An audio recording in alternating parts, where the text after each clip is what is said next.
Good evening, good evening, good evening. I hope you guys can hear me. Those of you that are watching, please go ahead and jump in the comments as you always do. Let me know who you are and where you are watching from.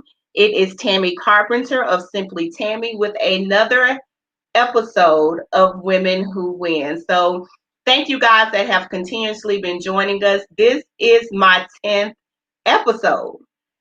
Took a break in July. We had 4 episodes in May, 4 in June, a powerful episode last week. So we are back the second week in August with episode number 10. And when I tell you it has, even though it's spanned over 3 months now, it has gone by quickly, it feels like, and it is amazing. I absolutely love this time with these amazing women.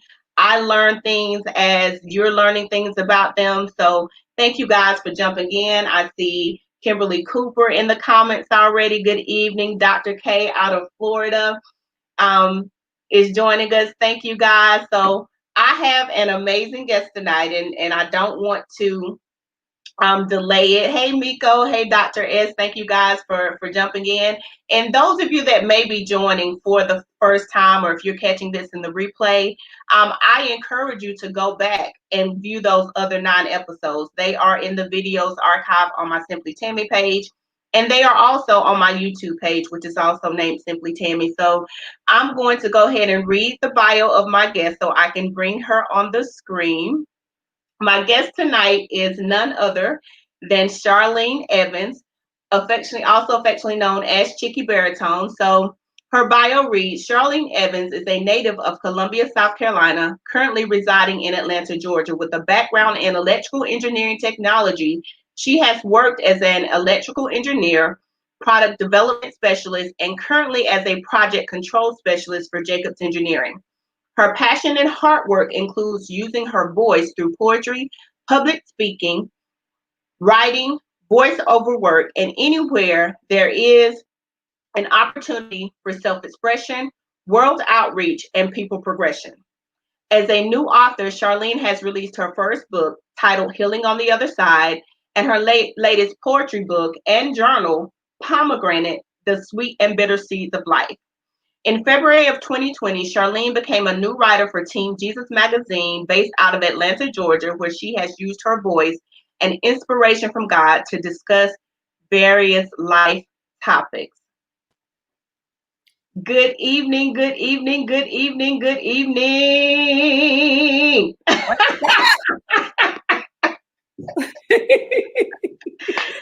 Hello, hello. Hey. It's a pleasure to be here with you tonight. I'm so elated. I've been tuning in and being so blessed by all the women, and now I'm sitting in the seat and I'm like, oh, Lord. Yes, you are in the seat. I see my sis Cheryl from Atlanta has joined in. Hey, sister. Um, so I like to always, all of my guests on Women Who Win are not necessarily people that I know personally, but some of them, many of them have been. I've had some type of interaction with them. And Charlene is an extremely dear friend of mine. We've been friends for several years, and there's so many things I could say about her, just based on our friendship over the years. But what I will say, um, and this is one of the stories that it just always sticks out to me. Many of you know about my nonprofit organization, In Life. So before, Charlene and I were friends before I started that organization. So I remember having shared with her what I wanted to do and what the vision was. So we would be on a road trip trying to go listen to some music, going to catch some poetry. And she like, so how things going in life? What do you do? And I'm like, ain't we trying to go hear some music? Like, but what I absolutely love about that is when you have friends that surround you that believe in your vision just as much as you do, they begin to speak life into it before it came to fruition. So she was one of those people for me before I launched In Life that was consistently on me about moving forward with that vision. And here we are 7 years later, and she's been a great supporter the entire 7 years. So thank you so much for that. I love you. I greatly appreciate you. So we're going to jump into this interview. So I want to, you wear a lot of hats from being an engineer and a spoken word artist, now an author, motivational speaker. But I think a lot of people meet you initially as Chiccy Baritone. So I want to backtrack to when you started putting pen to paper and when you knew that this was more than just a pastime.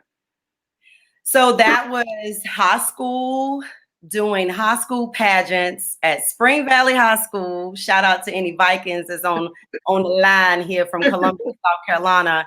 So this was, early 90s. And I didn't know what talent to do for pageants. I was a pageant girl, and I did 2 years of pageantry at Spring Valley. And so I love reading poetry, and I decided to do monologues. My first monologue I did in the pageant world was Black Love by Gwendolyn Brooks. And so doing these monologues, it just connected to me. And that was where it started. I got to college, graduated from high school, went to college, and kept it in a notebook. So all those years at South Carolina State University, I was writing poetry and doing formulas and physics and mechanical engineering and mechanical drawing and all this stuff, still doing my work, but writing, and did not realize it until I graduated from college. I went to an open mic and I opened my notebook for the first time. And this was years of writing. And it was funny because after I graduated from state and moved to Greenville and got into engineering and will go back for homecoming, a lot of my engineering classmates would be like, well, dang, I know you was writing poetry. Being fantastic, you ain't writing poetry. I'm like, it was what got me through the growing pains of college and life. And writing, that thing I connected with, those moments where you couldn't tell nobody. I will channel that in my writing. I will journal that in my writing. And so little did I know when I opened my notebook at Amelia Street Cafe in Orangeburg, South Carolina, little did I know I was holding something that was not only getting me through some difficult times in college, but it was a blessing to other people. And that's when I realized that it was a gift. So that was your first public appearance as a poet at that event. I didn't even call myself a poet at that time. I just opened up my notebook and thought I would share at the open mic at Amelia Street. Okay. Yeah. So from that, how did you continue to turn that writing into being a spoken word artist? What was the transition after that first appearance? Was it people encouraging you to do it again, or did it feel so natural that you're like, oh, I got to do that again? How did you know that I had to take it from just writing my personal writing to empowering people the way that you do with spoken word? It was a combination of things. So I felt the connection that it was more than just writing, but then people start asking for stuff I didn't have. And it started with my pastor at the time. Like, you need to be working on something. When I was at open mics, they will be asking for books and CDs, and I'll just be looking at them like, I just came here to do my little poem on my notebook. Like, I don't have no CD, I don't have a book. And then the vision started to press upon me that this is bigger than poems in a notebook, Charlene. Like, you're connecting with people, and people are starting to connect with the work. And God is downloading like crazy. And this is not about you keeping this to yourself. And so I talk about that a lot in my poetry too. I can't keep it to myself. Actually, that's a part of one of my poems where I make that statement. I couldn't keep it to myself because I recognize when you know and identify a gift in you, it's not for you. A lot of times people hoard their gifts, and the gifts are for God. Has given everybody a gift to give. Yes. And so I try to make sure I do that, and regardless of what's going on and how I feel in the moment, I always go back to that point in time. We sometimes have to go back to the genesis of that revelation when we discover the gift that God has given us. We have to do that this is not about how you feel. This is not about whatever you're going through, but it's fluent because I gave it to you to give. People Right. hoard their gifts, and the more we spread and the more we share, I believe that's just our duty. I believe that is the reason why God created it, because he wanted to creatively find a way to get his word out into the earth in different vessels and in different ways. And so we really discount and discredit not only God, but just the mere reason why we're created is to share who he is in the earth.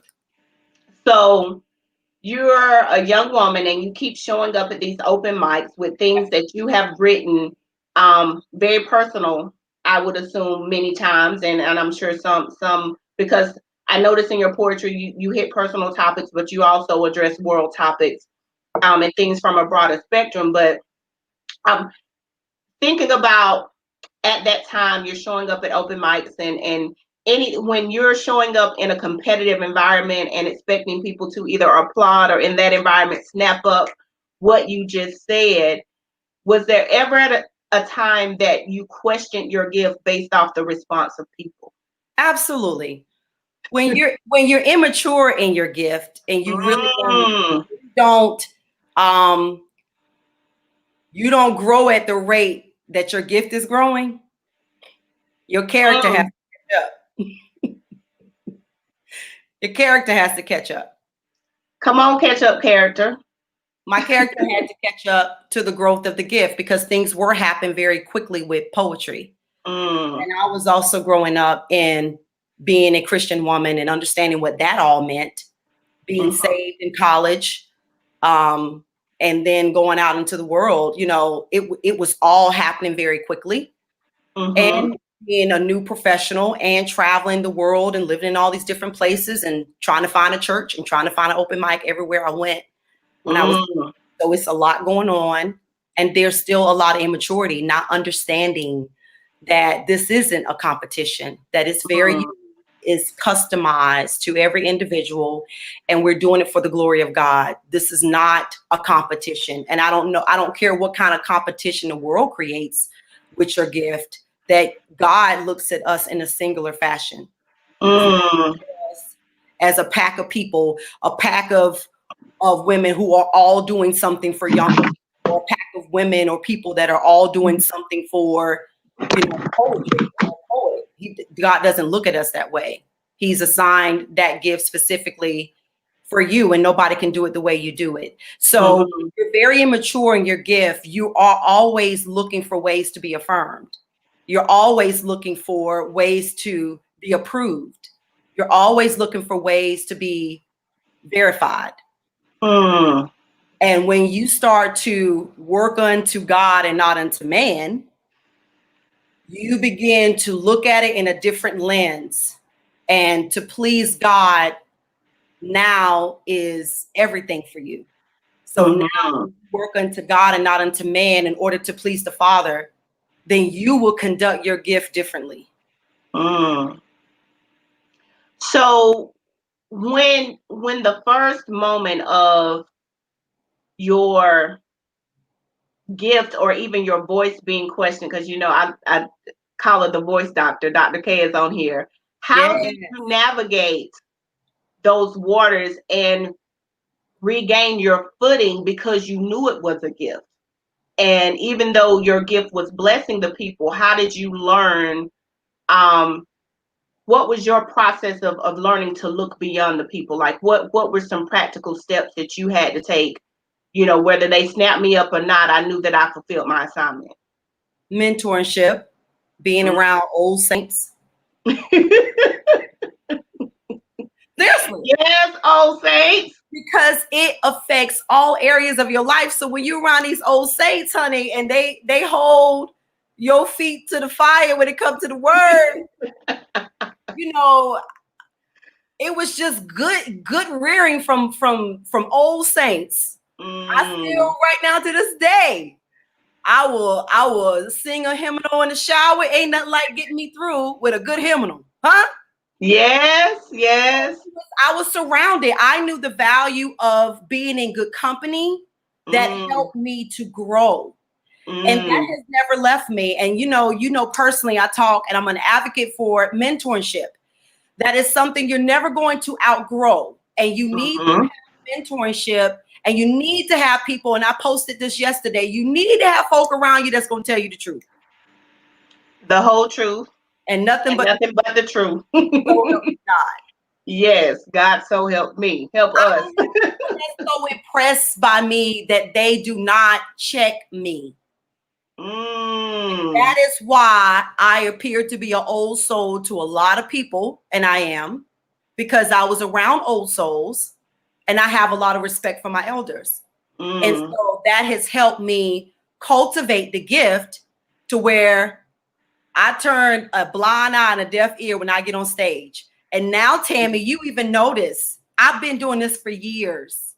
And it's really not nothing I'm ashamed to say, but most of the time when I do poetry, I close my eyes.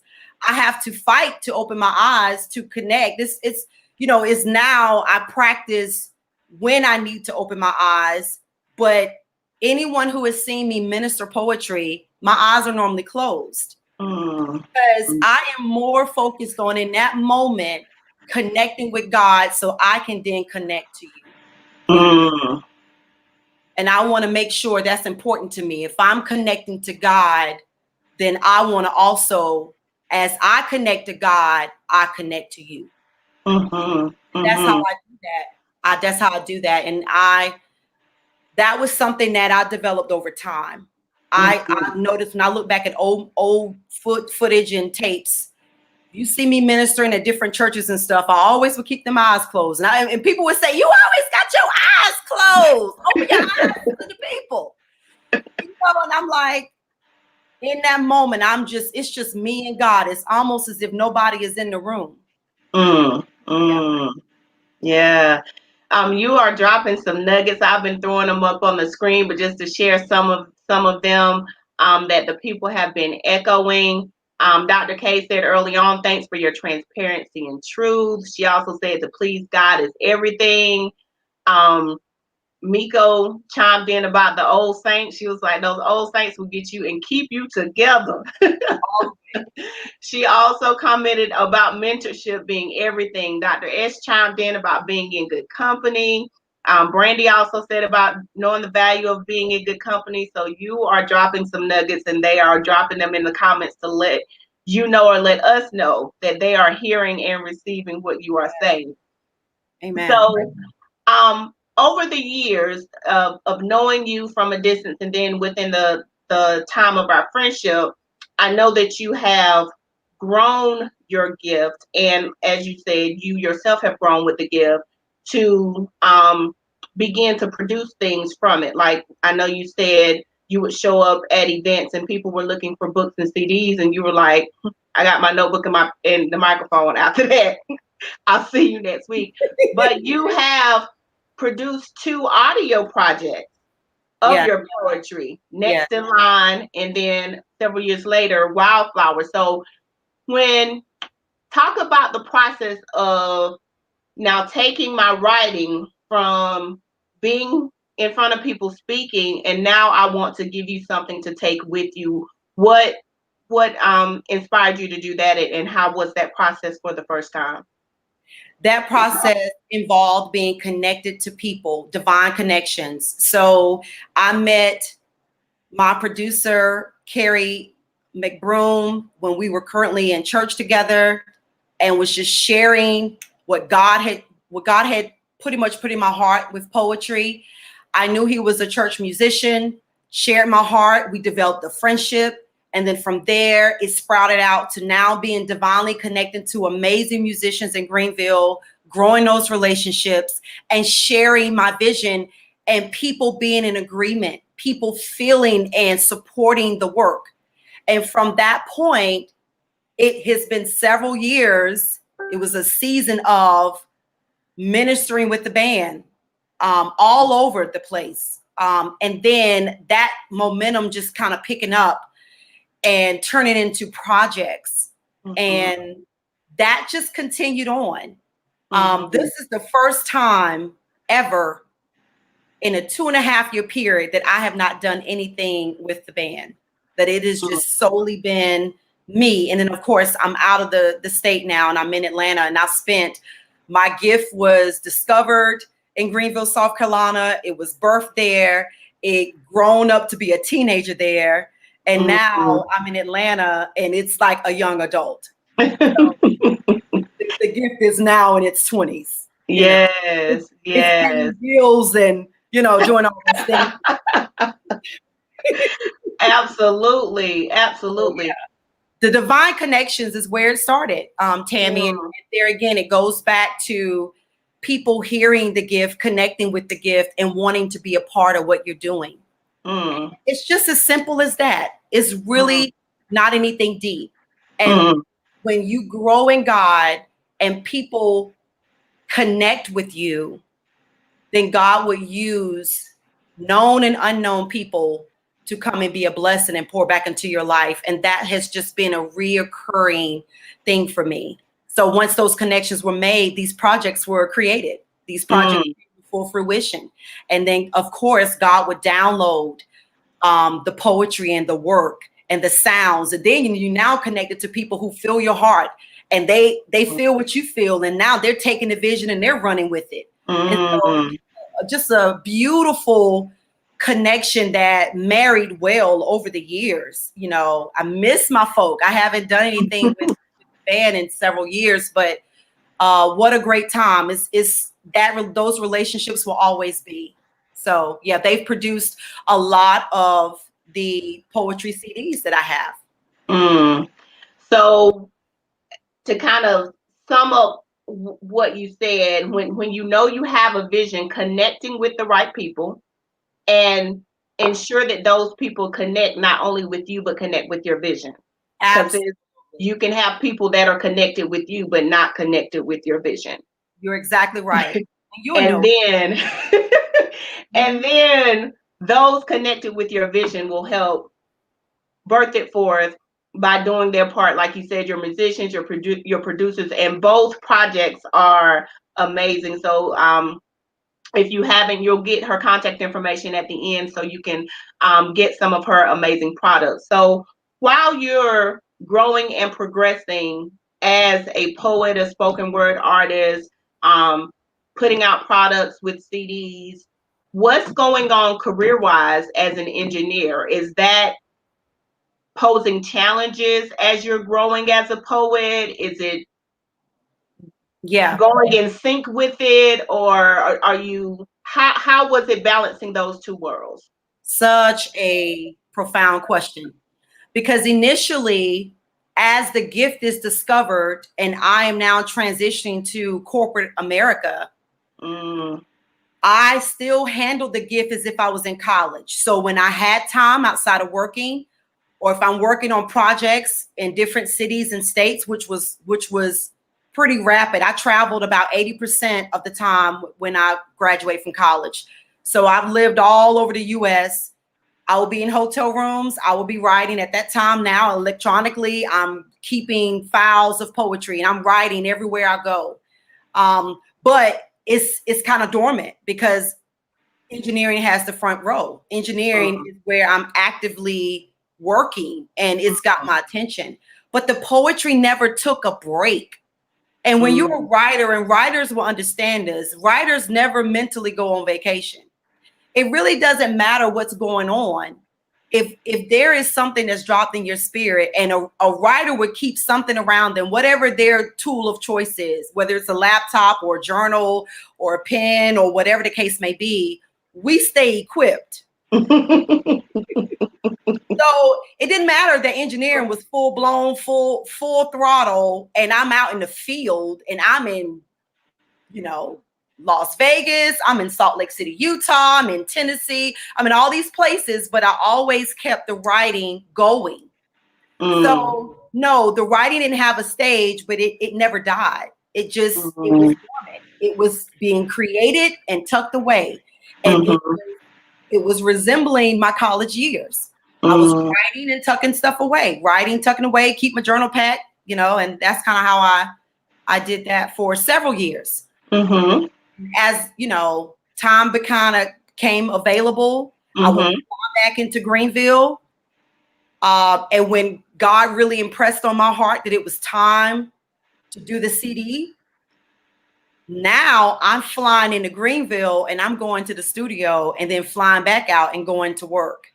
Wow. But God graced me for that. You know, I didn't push it. I didn't try to go beyond, my limits at that time because I was physically exhausted. I was mentally exhausted. It was a lot going on with work, but I had that pull out from vision to go forward. And listen, when God impressed upon your heart to create, it doesn't matter what's going on. You will find a way to create. That's good. That is good. Yeah. Yes. So, careers growing, like you said, you're traveling all over.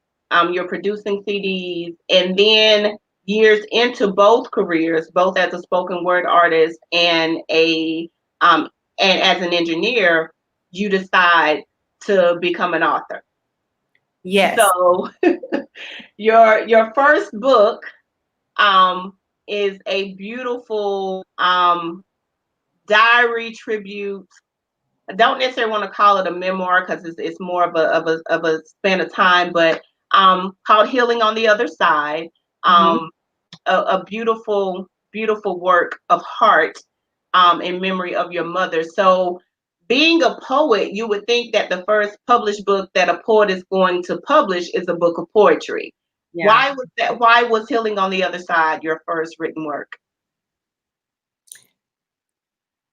Honestly, it really was the order in which God wanted it to be.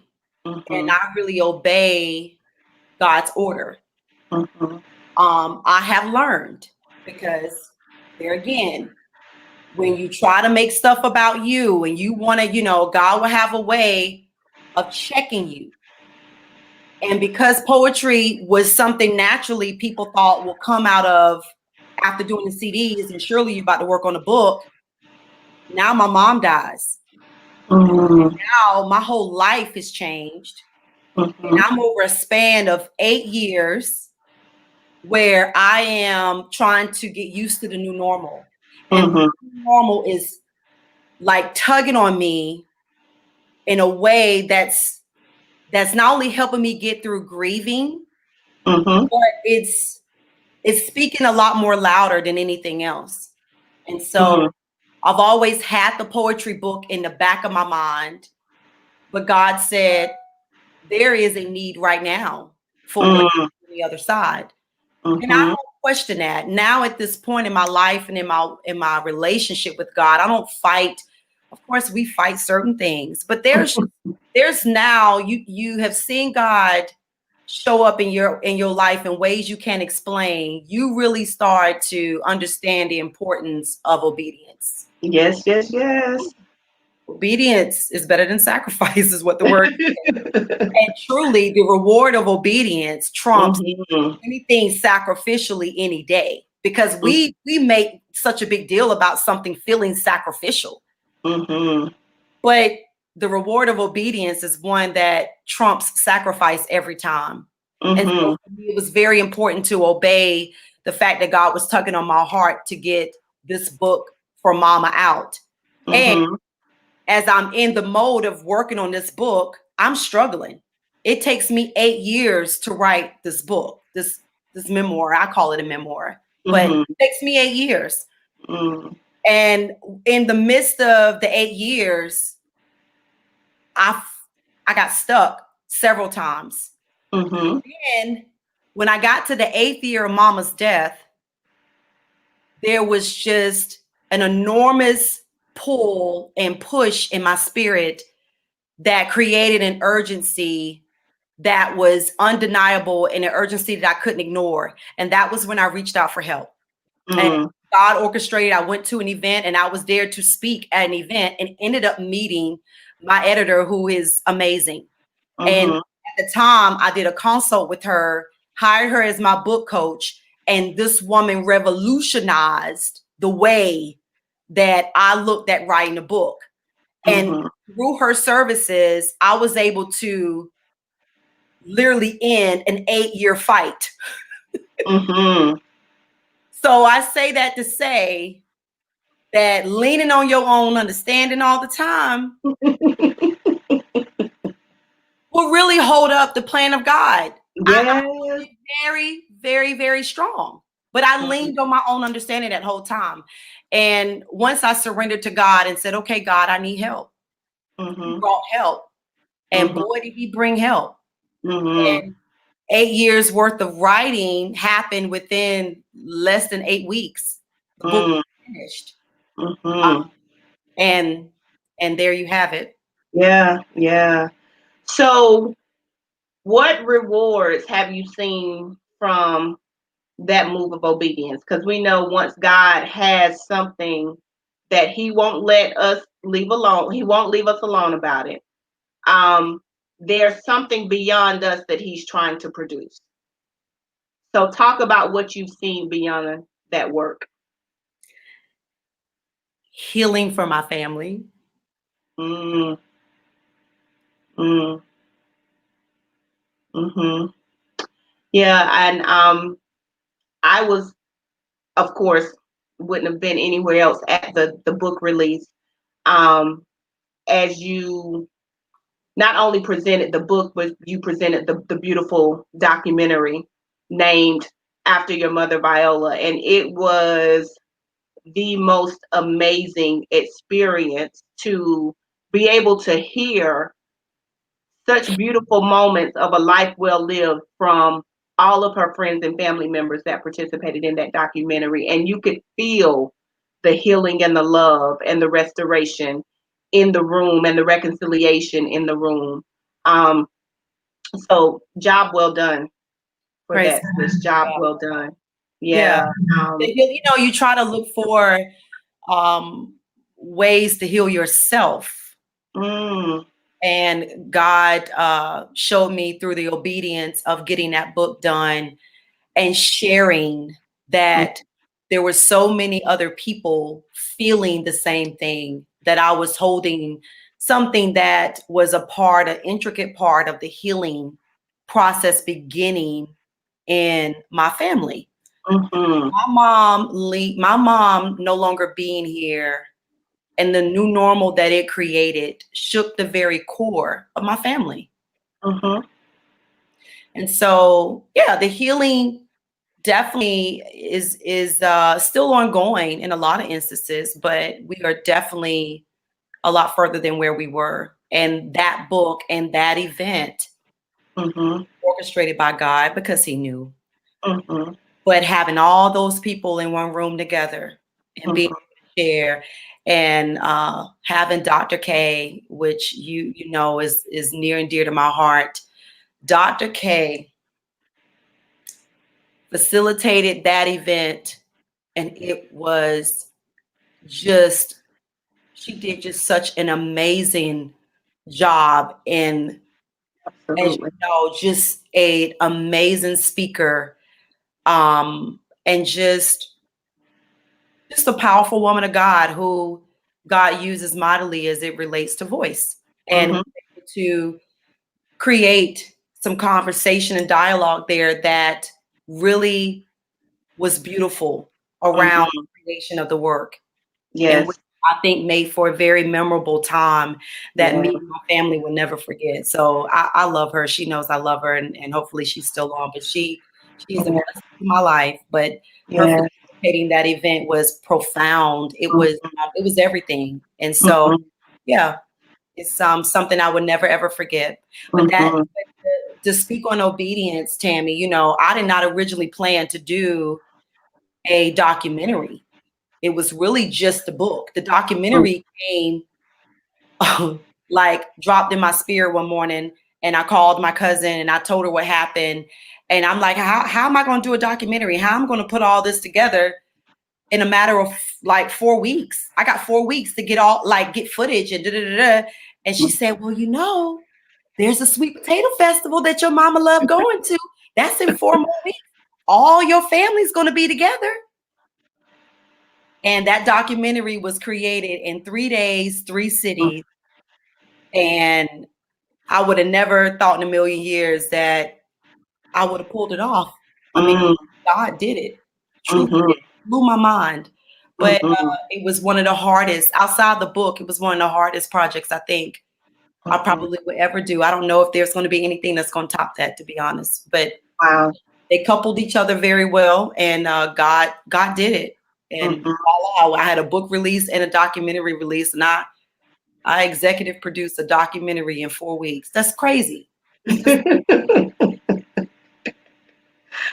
Absolutely amazing.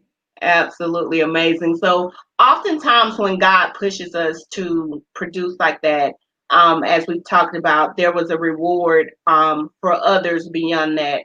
What did Charlene learn most about herself through that process? Ooh, that your healing is in the act of vulnerability.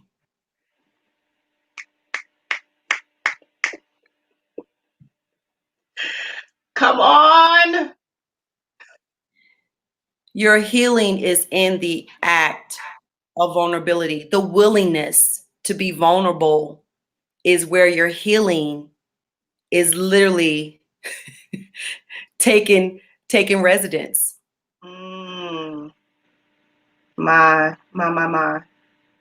That's profound because vulnerability in and of itself is a whole topic that you can dive in on because it's we fight it in so many different arenas, in different layers of relationships. Yes. Um, it's but to know that it's required.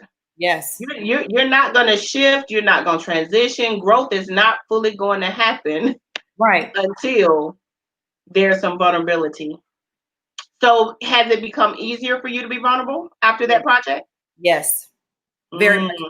Because mhm, it doesn't get any harder than my mama. mhm. That's the common denominator, honey. It don't. Honey, you ain't So gotta tell me. yeah, of course, because Yeah. it Mhm. don't get any harder than Yeah. that. So if I can get through that and become more comfortable getting naked, Mhm. then Mhm. spiritually naked with opening Mhm. up and being able to understand the power behind it and the necessity behind vulnerability. Mhm. There's not anything I don't believe at this point in my life that I Mhm. through with a little ease, because that has been an event that has shifted me Mhm. spiritually and emotionally. So Mhm. absolutely. Mhm. That is good. That is good. I've been bringing the comments up on the screen, but Dr. K is still on, and she said it was a beautiful moment in time. It was my honor to be by your side, and she loves you dearly. She also said God continues to show His favor. Miko put in healing is the act of vulnerability, echoing what you said, and Mary Thomas is on as well. So Yeah. she said, "You talking good tonight. Your healing is in your vulnerability. So you are still." Dropping nuggets that they are echoing in the comments. Praise. So, after you wrote your first book, we shift into another year and you dropped some more on us. So, talk about that process. So, did finishing the first book make it easier for the next ones to flow out, or how was your writing process? Because after the memoir for your mom, we then received a poetry book and journal from you, Pomegranate, the Sweet and Bitter Seeds of Life. So how was it getting those projects out? When you obey the order in which God Mm-hmm. tells you to do something, He's telling you that for a reason. Mm-hmm. So it's kind of like, and I'm not a mother naturally, and I'm not going to diminish the act of birth by saying what I'm about to say. But normally, according to what I hear, that once you had one child, and even how they treat the children after the first Mm-hmm. Mm-hmm. becomes a little easier. Mm-hmm. Now you kind of know what to do, Mm-hmm. and you've got some training under your belt. So Mm-hmm. that's kind of how I felt after I got Mama's book done. And Mm-hmm. I knew it. I knew that if I did this out of sequence, It just wasn't going to be right. I had to do my mom's book. Mm-hmm. And while poetry obviously had been a part of my life a whole lot longer, or not well, let me Mm-hmm. my mama has been a part of my life longer than poetry. Well, who would have thought that I would not have had mama? So that event shifted how things creatively were done. And I'm just grateful to God that I obeyed the order in which things needed to be done. And Mm-hmm. just as simple as that, just really obeying that. And when you obey that, you really get to see God move in a mighty way. And that's what happened. So I obeyed the fact that my mom's book, Healing on the Other Side, needed to be done first. And once that was done, it was like that poetry book was like that. Like I had collected, you're talking 20 years worth of poetry that I had been tucking away for a book one day. And Yeah. so it just was a matter of me putting all the pieces together and formulating a tangible book. Like everything done, I just had to pray on the order and pray on how I wanted the book to feel and how I wanted it to be presented to the reader. So those things I prayed on. I like a flow, I wanted it to flow a certain way. And so that was really all the work that book entailed. So it came easy. Okay. So I want to kind of ask you maybe a few lighthearted questions before we start to get ready to wrap up. So I know that your work and your personal life have both taken you around the world. You love to travel. So whether it's your job taking you across the country or out of the country or yourself, you don't mind traveling. So I also know that you've been able and privileged to perform your poetry both nationwide and also outside of the country. So, if you had to name what was your most memorable performance or most amazing performance in your years of doing spoken word, where were you and what piece was it that you shared? Oh, that's easy. Okay. You know what was most memorable to me that still blows my mind is when I had the opportunity to open up for Michelle Obama. Mm. And it was a women's conference. They had to be about 500 women in the room. Mm-hmm. He was the Democratic nominee, so she was doing speaking engagements, traveling engagements, and this was a women's conference in Columbia, and I did Gap. Ah. And it was such an uproar in the room Yes. that I still hear. Yes. Found amazing experience with poetry that I've ever had. Mm. Yeah. Mm. So I know you have numbers, like you said, 20 years of poetry. If you had to name your top three favorite pieces that you've written. Tammy.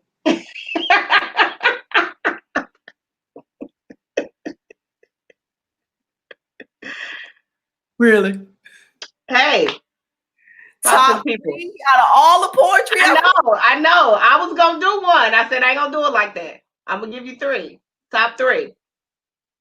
Well, I would have to say Gap is number one because Gap is extremely personal. Extremely. Like it literally solidifies what I do and who I do it for. Mm-hmm. God and poetry. Mm-hmm. That's easy. That's like, that is my signature piece. I've always said that. That's my Okay. Gap.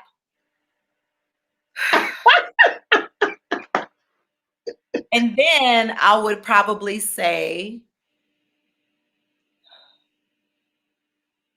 custom made. Okay. Okay. And You looking like I know she did. Yes, it I is did. so much work. Oh my God. Okay. So Gap, custom made. Oh, and suicide. Mm. Okay. Okay. Yeah, I would say that. Suicide. Yeah. And look, the two that are in my head, you didn't even name. You know I love Bloom. Bloom. Oh, Absolutely love Bloom. yeah. For those of you, did you? I know you did it at my book release in Greenville. Did you do Bloom in Columbia too? You did Bloom at both. I know you did a piece in. I did Okay. Bloom there too. Yeah. And then Dr. K said custom made is her fave. Yes, I love custom made. Yeah. And from a musical perspective, and you know I've told you this, Lips. Lips go so hard. Oh my goodness. You know, You I put don't Lips tell on the and story you just often want about to. lips, but you know why lips sound that way? You know, No. have we ever talked about the story behind lips? I'll tell you really quickly. So I was working in Green Bay, Wisconsin, doing engineering, and I had my first experience with racism to the point that I was Mm. denied service at a restaurant in Green Bay, Wisconsin. Wow. And it shook me to my core. And all I could do was think back on the conversations my mom and dad would have with me and my siblings about racism, and my daddy having personal experiences with being denied an opportunity to play basketball for Lord Richland in Hopkins because him being Black. So I thank God for those stories and those testimonies, and just, you know, my parents walking us through how that felt. And in the same vein, teaching us the importance of loving people regardless. So very hard, you know, dynamic to teach a child, right? So that's the first thing that went through my head was I thought about the conversation I had with my father and how he was walking us through that. So that allowed me not to respond and react in a moment in which I really wanted to respond and react. So that's why, you know, my mantra with poetry and the scripture I stand on is Proverbs 18:21. Power of life and death is really in Yes. words. And those Yes. words at that time, like for me, the testimony of my parents was life for me in a moment that I felt like I was going to lose it. And I'm young. I'm in my 20s.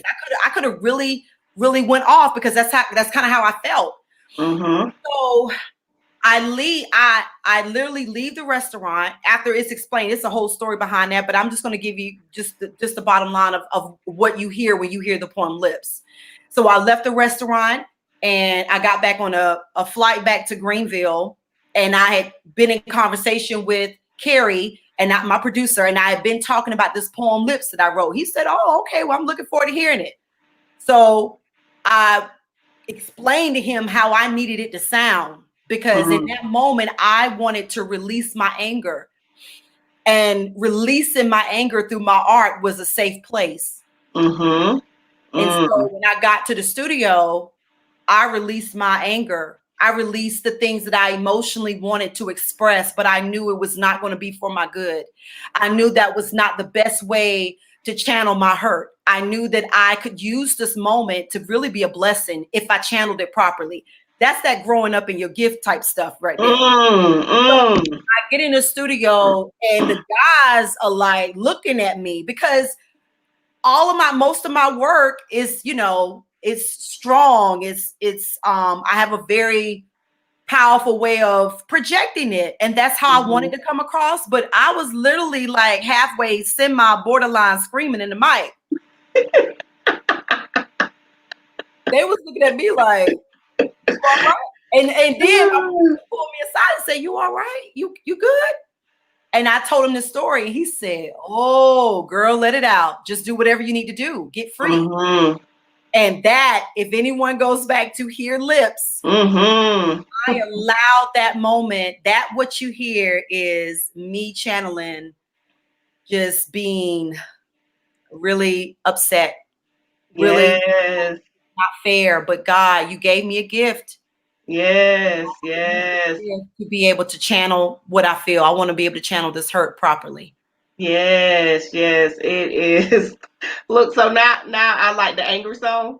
I'll take it. So when I tell you that track goes so hard, I'm like, you better do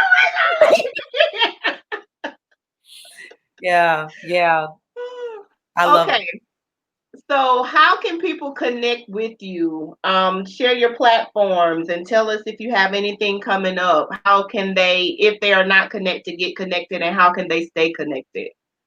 So on Facebook is Chiccy Baritone Poet. On IG is Chiccy Baritone 77. So Chiccy Baritone is in, I spelled it as a part of my label here, but my website is chickybaritone.com. And so you all see the spelling. And so that spelling and that name is across all of my social media platforms. So Facebook is the only one that's different. So Facebook is Chiccy Baritone Poet, IG is Chiccy Baritone 77, and Twitter is Chiccy Baritone. On my website will lead you to other arenas. So I don't feel like I need to go into all those. So LinkedIn, you can get to Twitter, LinkedIn, and Facebook if you go to my website, just in case you didn't get all of that. And then also I blog. So I have a blog on WordPress. Okay. I'm also a writer for Team Jesus Magazine based out of Atlanta, Georgia. So I write and submit articles twice a month for Team Jesus Magazine, which has been a blessing to my life. And those that I write about are just life subjects, anything that I'm inspired to write about. I have an opportunity and a platform to be able to do that. So Kim Bright is the CEO of the magazine, amazing woman of God. And whenever I post anything, any articles that has been released by the magazine, you'll see all that stuff on my pages as well. Yeah, so follow her on those platforms. I put her website up. Your products, are they online at your website? I know your books are on Amazon as well. Yes, so my books are on Amazon. Healing on the Other Side is on my website. But if you want to know where a centralized place where all of my books and journals are in the journal is located, it will be best just to go to Amazon. So you go amazon.com/author/Charlene Evans 77. And that will pull all of my product, my books, and the journal. Okay. Thank you. Thank you. So in ending, I want you, of course, to share a last note of encouragement and inspiration, because that is what this entire platform was created for. Those of you that may have just been joining in, we do Women Who Win because God has allowed me to be connected to or connect with some very amazing women. And I think that every woman on here listening has an amazing gift that is either being cultivated or is already touching lives. So these stories are to encourage you, to inspire you, to let you know that no matter what platform a person has reached, it was not without challenges that they conquered, that they reached their triumph. So we want to share in this platform so that you know that you can keep going, you can keep pressing, and you can manifest that gift in your life. So tell those who don't know how you got your name, Chiccy Baritone, and then drop a last note of encouragement or inspiration on us for it. So Chiccy Baritone was given to me by another poet. Originally, when I started going out and doing open mics, I didn't have a poetry name. So one of the poets was like, "You Chiccy Baritone, that's your name, Chiccy Baritone." And I'm like, "That sounds like chicken head. That's too close. That don't sound right." But when he gave his version of what he felt Chiccy Baritone was, God began to speak to my heart about what Chiccy Baritone meant. And so you see the spelling of it, Chiccy. So the root of Chiccy is chic. Chic in appearance, poetic delivery, and theory. And Chiccy because I'm a chick. Baritone because my voice is naturally deep. And when I speak with the hopes of you hearing God's authority. So Baritone is the name. And you know, and the thing that is, I had a point that I wanted to make because you wanted me to drop a nugget. And that nugget has left the building. I was so focused on trying to answer in order. But yeah, there was I'll say this. Just say what you feel. Yeah, I'll say what I feel, and then maybe the nugget will come back. But you know, especially during this time, when I think about this global pandemic that we're in, and I think about how it's shifted and changed our lives, and how time is truly winding up. We are definitely in the last and evil days, like the old saints say, because it's true. We are. Mm-hmm. But when I think about it, this is why I love a lot of parts of the Bible where Jesus speaks in parables, because I love to speak metaphorically myself. And metaphorically, when I think about life, I really look at life. God dropped this on me, that it's like a Broadway play. It's like we are not auditioning for several shows, but we are going through this thing one time, and we are preparing for the ultimate show. Mm. And the beginning of the show, the time of the performance from the beginning to the end, is the time where we are born and the time that we will die. And we have one show that we're doing, one show. So this journey of life is literally us preparing for this show. And we really have to be mindful of time management and really be mindful of how we are utilizing our time. Days are running in together. It feels like there is no rhyme or reason or sequence. And now we're being pressed to be extremely disciplined with our time. I mean, it's not something that's going to be executed perfectly every single time, every single way, and every single day. But it is starting to really arrest me, the amount of time that I have been wasting, worrying. Wow. And really starting to turn my focus back on this amazing show that God has prepared for me, aka my life. Yes. The things that He wants me to give to an audience. And the audience is everyone we come in contact with. So how horrible it would be to pay this ticket, because Broadway show tickets are expensive. It's a Broadway show. Follow me on this. Yeah, I'm with you. One entertain us that has not been prepared. And they only have the time frame that they have been allotted. We were born, we're going to die. And I want to make sure that I give this time frame everything I got. Everything I got. Everything I got. And we're in such a lucrative time, a super saturated, amazing incubator of a time that a lot of us are missing because of how it feels. So I am just trying to continue to stay focused on doing whatever I need to do so that I can hear well done at the end of this performance. So I just want people to not only stay encouraged, but stay focused. Yes. And put the discipline back into your time management so that you can be able to do everything that God has appointed you to do in this hour and not waste time. It's a real simple message, but it's very, very important. I would even joke a lot of times, and I would say that if it ever came down to my life being with me in a hospital room, I have the best stories ever. The hospital staff they're going to be fully entertained because I have lived a full life and I got great stories. And there's no regrets. I'm going to die empty. I will die. So I just say it's crucial. We're in an hour where it's real crucial, the time that we are spending. Yes. And we got to be real mindful that this is not a time.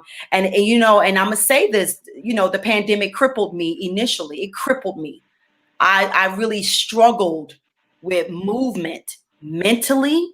I struggled with creating and I physically struggled with just how to manage time that I wasn't used to having. Mm. But that was also time that God really started to deal with me. And I think everybody kind of has that testimony because Mm-hmm. he pulled us back to him. Yes. He made sure that he stopped a lot Yes. of distractions to pull us back to him. I didn't Mm-hmm. mean to get all whatever, but I No, you're good. feel it deeply. I do. And I'm just really trying to be a good steward over my time. Mm-hmm. And I like the analogy that you gave about the Broadway show, especially when you said, imagine buying a ticket Yeah. and showing up and the person not giving their best performance. It just made me think about how sometimes we become distracted by things that don't concern us or people that should not give weight in our purpose and our vision. So imagine, like you said, showing up to this performance or to this show and the performer is distracted, Yeah. either by the other people on the stage or by something else internally that's distracting you. So that focus on God and who he said that we are so that we can produce what he desires us to produce even in this time of pandemic is important. So I like that analogy that you gave. Amen. Thank you so much. Thank you guys that are still listening in. Let's continue to show Charlene some love. If she blessed you, please go ahead and drop that in the comments. Um, Pat Brown says continuous blessings always. Mm. Thank you guys.